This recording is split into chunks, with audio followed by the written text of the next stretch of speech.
all of you. Kasi marami kong reliable. Next time.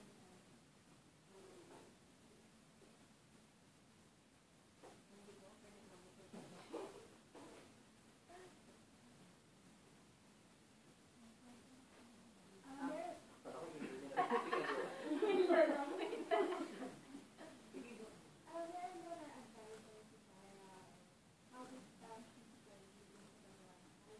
Sobra, actually, yan, kakalabas na album. Hindi ko sa kanya. Pinakinggan niya, binabible niya pa ako. Hindi ko yung album niya. Nag-a-advance pa din siya mga kasama niya. Stuck lang nga, kakalimutan niya. Yung mga nag-record sa gusto niya mga kailangan din mga nag-record. Sabi niya po sa akin, sobrang proud pa rin. Sobrang proud siya sa akin na yun yung ganyan na. Lagi niya ako ginagano kasi sinasabi ko sa kanya na yung kinakabahan ako sa industry. Nakabahan ako sa performance ko. Inaano niya pa yung confidence niya. Sobrang supportive niya. Until now. Larry, you've won, you've lost, and you've seen your contemporaries in the competition who are now like Paras and Cherie. Yes. How did it feel to be auditioning, going back to The Voice? Like, particularly with Cara Girl there. Na parang napapagpurali mo, napapagpitension mo. Ano feeling mo at the time? Sobra po kasi it took a while bago ulit ako nag-audition at nag-naintindihan kaya ako talaga sa sarili mo. Kasi parang inasali mo ako lang sa labig na nawalan na ako ng confidence. Parang ano ko naman sa sarili. Kasi lagi na lang rejected. Tapos nakikita ko pa yung mga kasama ko. Hindi po ako mismo yung naging interesado sa The Voice. Sabi ko kaya ako. Sumagit po ako sa audition ng friend ko.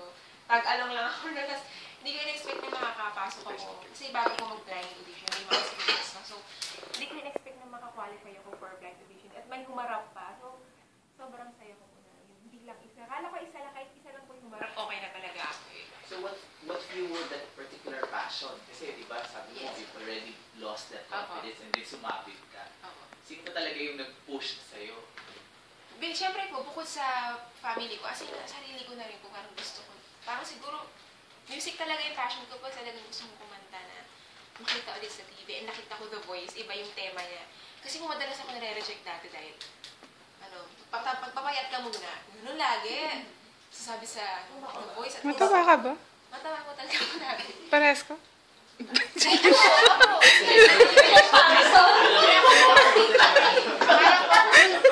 Parang din po ako si Angelique dati, di po nag-audition po Star Power, mataba.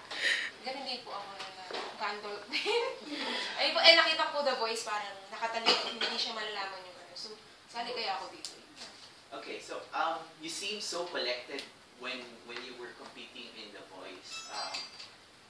I have to say this na at first I was really rooting for Mitoy, but towards the end of the competition, I saw that I really wanted you to win a part.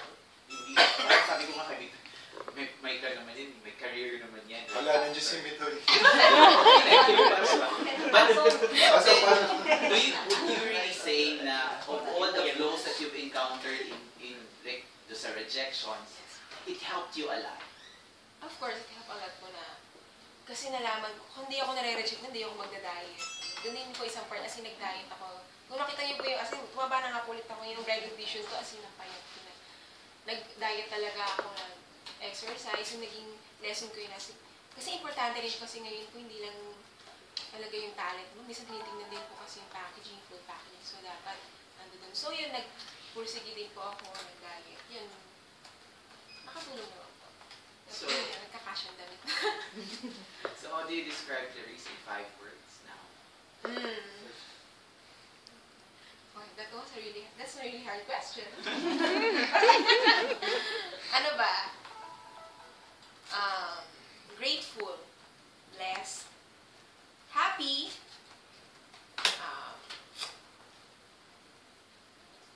ano pa ba? Ano pa rin, siguro, till now, dreaming pa rin ako, and dreaming pa rin na sana magtuloy-tuloy pa rin pa yung maging successful pa yung mga shows, and yung album ko pa yung upcoming concert ko, and siguro, ano ba ba? Humble pa rin. Thank you. Thank you po. How does the voice change your life? It really changed, as in drastic yung change ko. As in, before po kasi, as in, sa bahay lang, or kung kakanta ako, minsan, gig lang sa isang ano, or ngayon po, kung saan ako nakakapunta, yung mga out of the countries, and sino makakalamig yung part po ako na asap one day na tuwing linggo nanonood lang ako na tuwing lunch.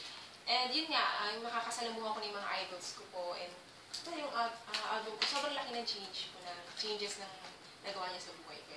Ngayon, is na nabibili ko na rin yung gusto ko. Nadagdagan na yung allowance ko. Kasi dati ka po kanito ko kay Ate Al, pag nagdadrive ako, makabukas ang air, nakakabahan na ako, baka matitikan ako sa kalsada. Kasi bila lang po yung allowance ko eh. Nagagas ata ako nun, 300. Hindi nagkakasya ko po yung sumupuntahan ko ng gig. Ayun po. So, magkano na allowance? Kulang daw na Ako lang pa rin po kung gusto ko magdagdag. Tanong kasi. Ano pa? Ako ay have a question. Apa. Alam naman natin na parang every time may contest na natatapos, may bagong roster ng mga singers na pumapasok. So, parang, on your end, paano mo, ano yung sa tingin mo that would keep you in the industry? Knowing na may laging may bago. Siguro, bukod sa talent, may importante rin kasi yung personality mo and yung attitude mo. Kasi wala yung talent mo kung lagi ka na pasaway ka or hindi ka nagugusto ng mga kasamahan mo. Marami nga po mga ganyan siya, pero di ba? Importante rin po talaga yung attitude. So, bukod po dun siguro sa talent ko na kasi marami na rin po ngayon as in puro birit, di ba? So, mas ano po ako sa soulful side po. Bukod po dun, siyempre yung attitude nga po na para yun nga po yung magdadala sa'yo, magpapatagal sa'yo. In terms of work ethics, sino yung parang, that you look up? So, Wala na, hindi na ako lalayo, Sarah Sarah. Geronimo. Sobra. Sobrang sobrang naturuan talaga siya ng parents niya na hindi siya na-relate kay sa The Voice nun, and sobrang humble pa rin niya until now na down to earth na sino makakala na until now susuportahan niya pa rin ako na mas masaya pa nga po siya pag yung mga kasamahan niya, yung mga hindi yung mga celebrities. As in yung mga normal na tao lang.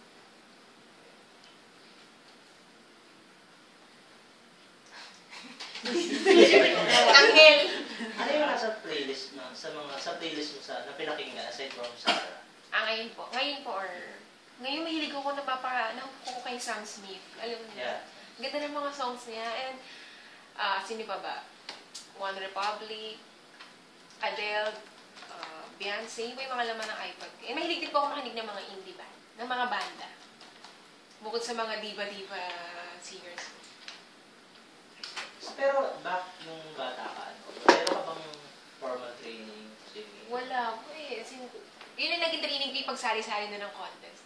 Siguro nag-Center for Pop Music ako, pero 1 week lang may pinag-aralan lang po ang kusong para sa Batang Kampiyon ko. Kasi parang kailangan turuan din ako, 1 week lang, parang preparation po dun sa contest.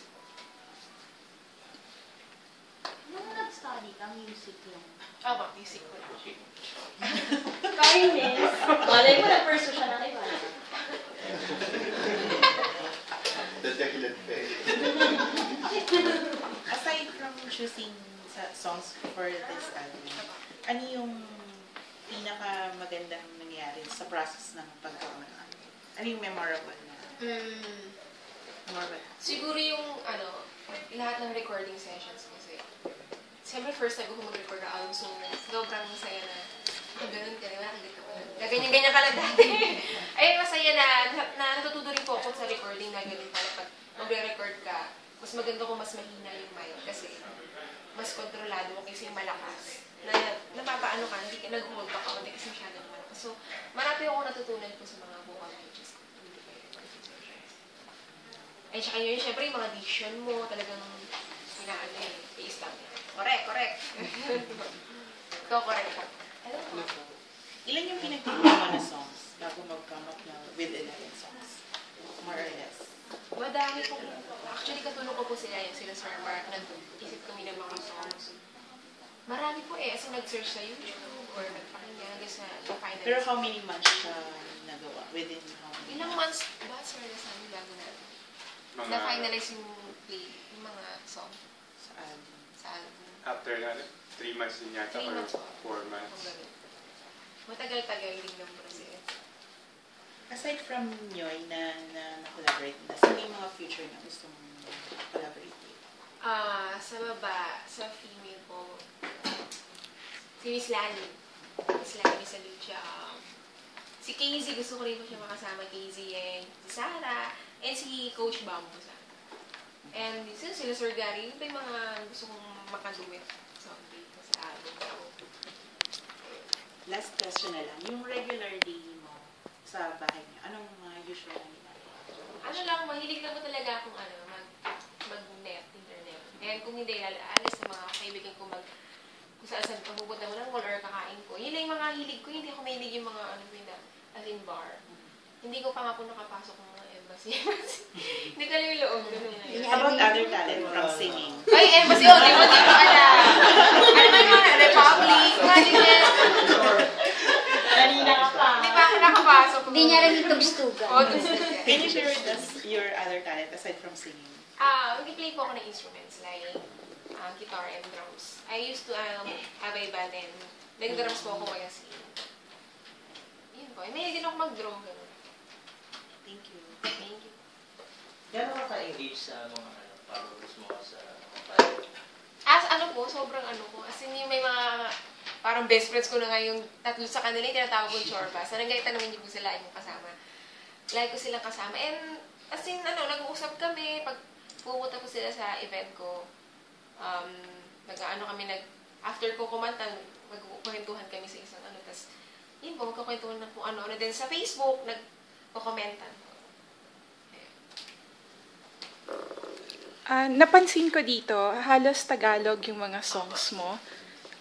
Yung sa susunod mo bang album, gagawan ka na ng puro English songs para i-release internationally? Pwede po. Why not po? Sana magkaroon nga po ako ng original na English para iba naman po. So, yun din. Sana hopefully makagawa din. Or ako po gagawa mismo para sa next album ko. Sana nga. Yun nga po sabi ko kanina, gusto ko sana all originals na po para mas masaya. Tutugtog ka na rin. Parang, pag narinig, ikaw talaga yung, sa'yo talaga nang galing. Ikaw yung magiging tatak. Yes, sa akin naman, aside from your album, you'll be having your first major concert this coming 29. So what can we expect from that? Yan, syempre, yun naman ako. Yun naman po kayo na nagpapot. Syempre, andyan yung kakantahin ko yung iba't ibang genre na pwede kong kantahin. Kasi madalas sa asa, puro diva side ko. So, ibang side naman siguro, haluan ko ng konting twist na ibang genre naman bukod sa mga kinakanta ko na madalas. And, mag-play nga po ako ng mga instruments. How about dancing, production, Let's see. surprise? Tumbling. Baka Tumbling. tawag doon mag-harness. Wow. Joke harness talaga. Basag ang mga baso. Aside naman yung mga special guest mo for that upcoming Yes. concert. Special guest ko po dyan is si Noy Volante, yung kaduet ko po dyan. And yung isa sa mga co-artist ko po sa The Voice, si Paolo Ones. Ano yung mga, tawag dito, preparation mo for that upcoming concert? Siyempre, dahil nga walang prompter yan, kailangan kabisado ko yung songs. So, pakinig lang talaga ng mga songs and with the band siguro, magkakaroon kami ng rehearsals. Great. Thank you. Thank you for the order. Okay, next question. Anything? I think Dave. Go. Ako, I have a question. Being yung status mo ngayon, ano yung... Yung status. Ano yung status? Voice. ano yung pinaka na-enjoy mo na perk? Or perks being... Perks. Siyempre yung mga travel ko sa iba't ibang lugar. Like, ngayon po ang mga upcoming ko. This, 21, Hawaii kami. So, sobrang saya na sinong magkakala na bukod sa nag-enjoy ka na mag-travel, mayroon ka pang TF, di ba? Masaya talaga na hindi ko in-expect na makapunta po ako sa iba't ibang lugar. Na Yun nga po, Hawaii din, magkakaroon pa po ako sa kapamilya ko ng New Zealand and Australia and Canada. So, sobrang thankful po ako and blessed na. Thankful ako kay God na binigyan niya po. Diba, mahal nga po ng pamasahe, business class pa, o kahit economy, parang hirap. Ayun. Sa For mga fans mo, ano yung pinaka siguro outrageous na nagawa nila sa'yo? Para sa Ano nga ba? may nag-propose na ba? Ganyan. Outrageous talaga. Outrageous talaga. Ano ba? Ano ko maisip? Wala pa naman nagpo-propose. Wala pa na po. May nagsistalk lang. Ayun po, siguro yung mga gano'n. Stalker. May mga, as in, may isang tao na nag-picture pa siya nakagano'n, tapos yung poster mo nasa likod. Tapos black and white pa, ang Pilipina. Tapos yung caption niya, ang haba-haba na English. Ay, ito sir. Tapos ang ano niya pa, meron pa siya sa Instagram, ang username niya, serial killer. Oh my God. Freaky pala. Ayaw po. Paano naman may na-handle yung mga ganun? Siyempre, ano lang, dead man na lang. Hanggat wala namang ginagawa. Siguro sobrang fan ka lang talaga or tutuwa sa'yo. Wala pa naman pong ginagawa. So, pag may ginawa, doon na ako mapablatter. 15 meters away from me. So yung mga, how do you handle bashers? Noong una, siyempre po mahirap. Kasi naiiyak ako. Kasi hindi naman po ko sanay na yung iba tatag ka pa eh. Tatag ka pa parang tatag ka pa yung... Oo, mga ano talaga, lalili ka din sa tagka. Tapos or kayo magko-comment. Yung una, siyempre mahirap po na.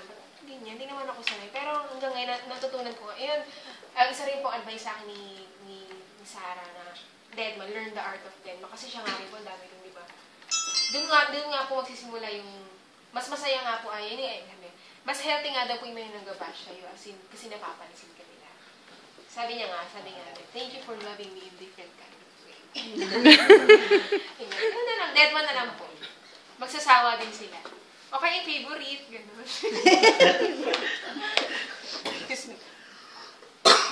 May water. Meron bang pressure in terms of parang...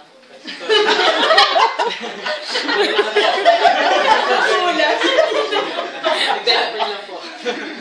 Meron bang pressure na parang lalo mo pang baguhin pa yung image mo to please your fans? Kasi syempre, lalo na sa showbiz, kasi daming kakompetensya, kailangan mo rin mag-reinvent ng sarili mo, lagi may bago. Ayun po siya, meron din po siyang pressure somehow. As in, kinakusap din po ako ng Star Magic na inatanong ko kung anong gusto ko look and kailangan nga daw po is, bawal nga daw po ang medium sa showbiz, kailangan lagi small. Kaya binigyan nila ako ng costume. Ayun, kasi importante nga rin po ngayon eh. Hindi mo rin masasabi na magaling ka. Kasi, although marami rin pong ganun, pero mas, ngayon kasi mas, tinitignan din po kasi yung total package kasi kailangan. Kasi yun nga marami kang kompetensya so dapat lumaban ka rin sa tag. Kasi magaling na lahat eh. So kailangan may sarili ka rin po look or image na dapat na mga. So, more on gym or nagkakataon din ka ba ng diet or... Diet din po, and nga po gym. Para okay lang kumain, basta i-burn. Kasi sa TV, nag-a-add nga po ng kailangan ko pa nga po mag-lose. Pero meron ka rin, sinasabi mo rin ba doon yung pag-practice, vocalization? Opo, hindi po mawawala. Siyempre, practice everyday. Yung practice ko na po, practice ko na rin po yung everyday yung magpapatutugay. Sasabayan ko siya, parang vocalize. Would you like to try other, kasi aside from singing, gusto mo bang acting or... Why not po? Pagbibigyan ako ng chance, di ba? Host, kinakaba kasi bulol talaga ako eh. Bulol po ako, nahilig ako mag-bakal. Yung nga pa acting, why not po? Bibigyan ako ng chance. Mapag-aaralan naman, may workshop. Diba?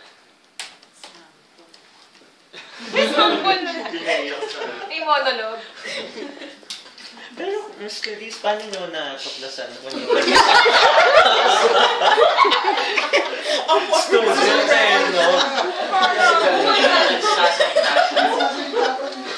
She's from Basal system yun. Paano nyo nalaman yun? Gusto mo lang ilabas na lasan? Ganda. We're wearing green. Teacher ka doon eh. Ano, piniyot ka rin? Teacher. Ah, talaga? Alam ko na sa. Diba? Talaga. Akala ko student. Looks young. Opo, malampak na. Ikaw na. Question. Ano yung question mo? May question ka, wala. Ano yung question si Mar? Kasama-rize na lahat yan. Oh, sige. Pero paano nyo nalaman yung passion for music? How did you get to discover that when you were a child? Mahilig kasi po ako ng bata. Kasi yung side ng father ko, hindi magkamanta. Sumasabay ako and nakita siguro na may potential. Sinali ako sa singing contest ng 5 years old ako. Oh. Ayun nga, first sali ko po atas, nagka-prize agad ako. So yun, nagtuloy-tuloy na, naging vision na ng parents ko. Diba? Pambaon. Ano yung mga early role models mo before sino-sino yan? During the 1990s yan, no? Sino ba? Yung mga divas po dati. Right. Whitney Houston. So, ano yung mga samples ng mga kinakanta mo dati when you were... Dyan yung I Will Always Love You. Lagi po mga contest pieces puro na madalas na kinakanta. Or naglalani niya sa lucho din po ako dati. You Don't Have to Say You Love Me. Tila. Meron pa akong gimmick mo ng tuwing I Will Always Love You. Kasi syempre mataba ako. Yung part na Love You, instrumental. Tinuro sa akin niya, gaganyan ako, tapos sasayaw ako. Wala kasi akong video, kung nakita niya lang muna, syempre nakagawa na kanila. Love you. Kaya taba-taba ako. Kaya rin po ako nakakadagdag na ano ko minsan. Paandar kasi kailangan mo, di ba? May ganyan-ganyan ka, di ba sila Cherisi naman, ako ganyan. Kasi puro ganun na eh. Gas-gas na yung ganun eh. Kendeng naman. Bago si Raisa Chacha, ako muna. Sample. So, you said kanina that you had a hiatus from music. Mga ilang taon yan nagtagal? Kasi matagal eh. Nung third year high school ako hanggang siguro mga 2 years. 2 years. So, what did you do? Totally na-disconnect ka ba from music during that time? Or Hindi naman disconnect pero kakanta ako siguro yung sobrang safe. Ano lang, ganyan, nakaupula, gano'n. Hindi na talaga yung real. But not in a competitive way? Hindi na. Kasi sa The Voice na yung nagpabalik sa So, for 2 years. And then, ang matanong ko lang, no, let's say 10 years from now, how do you see yourself? Sana marami ng albums and hopefully, and sana doon pa rin ako sa industriya. Okay, so, salamat. Thank you for the opportunity. Tapos doon na pagkado na lang. So, thank you for coming. Ilan po kayo sa bahay? Ay, we're stalker! Yung census. SCI. Asan ka nung gabi? Blatter. Court still open. Ikaw na. Natanong niyo na lahat. Ayun, Clarice, di ba, part ka na ng homegrown divas ng ASAP. So, ano yung feel na, doon kasama mo na sila sa ASAP, you're part of the bukod doon yung changes, paano yung training mo, paano yung changes nung pagiging part mo na linggo-linggo ka na nakikita? Sobrang saya po na, sino mag-aakala na naging part na po ako ng ASAP na ASAP HD pa, nabigyan pa kami ng title. So, sobrang saya nga na nakakasama ko yung mga idols ko. Na minsan, sa prod, kasama namin si Miss Lani, Sir Gary, Sir Martin, yung mga divas po ng mga icons talaga sa music. And, yun nga, sobrang big help po sa akin yung magpasama sa ASAP kasi magandang po yun promotion or maganda rin kasi yung visible ka sa TV. Doon ka po makakuha ng mga racket, di ba nga po. And yun, sobrang na-improve pa yung skills ko sa pagkanta kasi homegrown diva, so kailangan pangatawanan mo yun ng diva. So, kailangan tuloy-tuloy lang yung pag-practice mo yung pag-enhance mo ng talent. Aside doon, parang nailinya ka na rin as parang parang mga tawag na teleserye theme song princess ng ABS-CBN. So paano yun? Paano yung kunyari, Mirabella was one. So paano yung ano pa yun? Feeling na bukod na dati ng About From ASAP, tapos yung gano'n, yung feel mo na yung Mirabella po is nabigyan po ako ng chance na kantahin. and the music video was good. After po, grand finals pa lang po yan, sinabihan na ako na kukunin ka raw ni Sir Deo kung gusto nang kumanta ng Mirabella. Sobrang hindi pa rin po ako makapaniwala nung mga naririnig ko yung boss ko tuwing kumakain ako ng hapon. Kunyari may drama scene, biglang, ano ba? My boss ko. Boses ko yan. Dati hindi mga boss ko. Sobrang, nakapagano'n ako. Si mama nga po nung una, umiyak pa. Umiyak. Sabi niya, ang ganda ni Mira. Iyak siya kasi, sobrang ang saya kasi na madilig mo yung boses mo sa teleserye na nakakaligot yung mga scene, nakakadagdag na maiiyak ka na. Sobrang thankful po ako na nabigyan nga ako ng chance. Sana magkaroon pa ulit. Thank you. How confident are you now kaysa noon na sa damo? Siyempre, nadagdagan na yung confidence ko kasi dati sobrang hiyain ako na. Though until now, doon pa rin yung hiya ko. Minsan, nahiya pa rin ako sa stage Talagang hindi ko siya maalis. Pero sana maalis na nga siya. Sinasabihin pa nga po rin po ako na, tanggalin mo na yung hiya. Talagang yung stage fright mo kasi kailangan dyan ka na Pero compared mo po sa The Voice, as in, marami na malaki na rin po yung magbabago sa confidence. Hindi na rin ako nahiya makipag-usap sa inyo. Ayun. Okay. Ako ay ako question. Sipag ni Adrian na. Boss Adrian na may billboard. Yung in terms of success, how would you gauge your success? Parang kailan sa tingin mo masasabi na parang yung pinaka-successful pa yung masasabi? Successful. Parang nag-move tayo dito. Wala ako doon. Pag naisip ko na marami na sigurong napatunayan like yung albums and concerts na magiging successful and pag naisip ko na marami nang uma-idolize sa'yo or marami nang kumbaga yung kanta mo yung kinakanta na rin sa singing contest. Mga ganun po, kasi ganun Ganun din po ako yung mga napanood ko natin sila. Angeline yung kinakanta na sa singing. Si Sarah, kinakanta na sa singing ng mga singing ko, ginagawa ng contest pieces yung mga songs niya. Parang nagiging icon na. So, sana makabot ako sa ganun.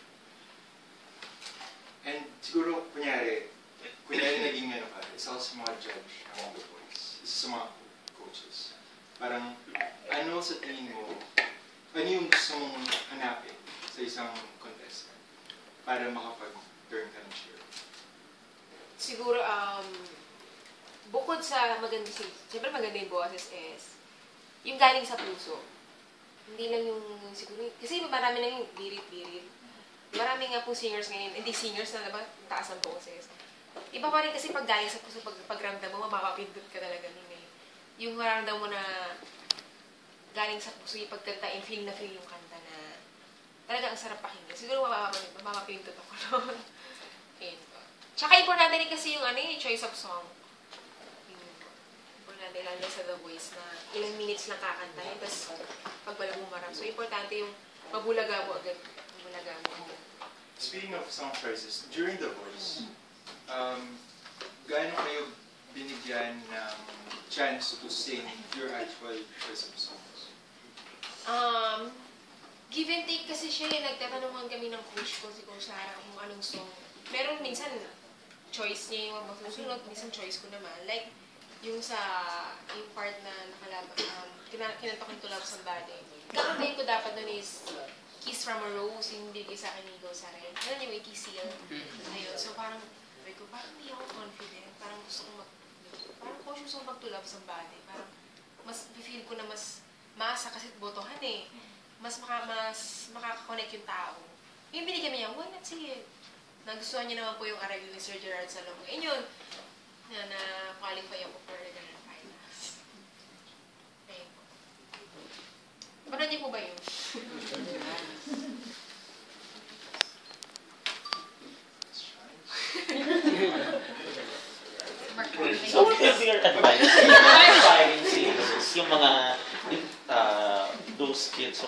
concert experience before? Siguro ang sabi ko lang sa kanila, don't stop singing, don't stop believing. One day, makakamit nyo rin yung dream nyo. Tuloy-tuloy lang, kanta lang kayo ng kanta, join lang kayo ng mga singing contest. Kasi kung ma-reject man kayo, huwag nyo masyadong nilibilin dahil yan yung magiging stepping stone nyo para umusad pa, yung re-reject kayo. Ayun nga, don't stop, magtiwala kayo sa sarili nyo yan. Kaya pray lang kay God and malay nyo one day kayo nagsusunod, diba, na nasa stage na kinakantahan na. Seriously, what happened to your friend? Sino po? Who auditioned? Kasi Ah, sumabit ka na sa Opo, hindi audition. nga po siya na-qualify for the blind. Okay. Okay. Babae ba ito o lalaki? Lalaki po. So how, ano pwede mong advice sa kanya? Would he still be joining? Sinasabihan ko our nga audition? po Oo. na sumali season 2. Ayaw na. Parang, ano ka ba? Ay ko, try mo. Parang malay mo, ikaw na. Parang nawalan na din po siya ng confidence. Sabi ko lang sa kanya, huwag mong stop. Kasi malay mo, ito na. Nireject ka nun, pero hindi ko man yung sabihin na hindi ka magaling. Magaling ka. Swerte-swerte lang talaga. Oras-oras lang. Katulad nga po namin, di ba? Oras-oras lang. Nauna si Cherise, si Angela. Sino mga akala na makakasama ko sila na isang prod na. Nagkaroon nga po kami ng prod sa ASAP na Sarah, Angela, Cherise ako yung mga nagkakalaban dati. Parang ang ironic na dati magkakalaban na naumusan na isa, nagmusan na magkakasabay-sabay pa rin pala kayo in the end, na magkakasama pa. And thank you for the question.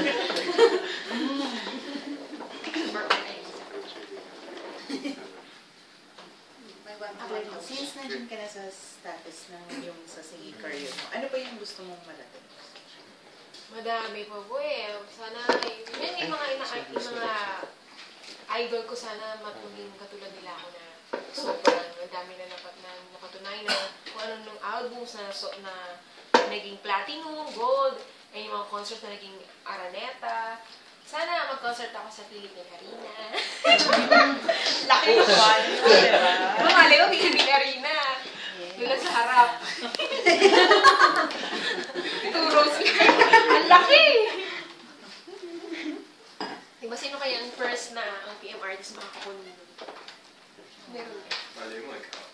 Sana! Ano naman yung dream mo for your family? Siyempre, marami pa. Like, magkaroon na talaga ng sariling bahay na malayo sa lugar namin. As in, sabi namin, na yung katulad nila Daniel, na meron ng ganda-ganda ng bahay. Sana someday magkaroon ako ng dream house na gawa. Thank you.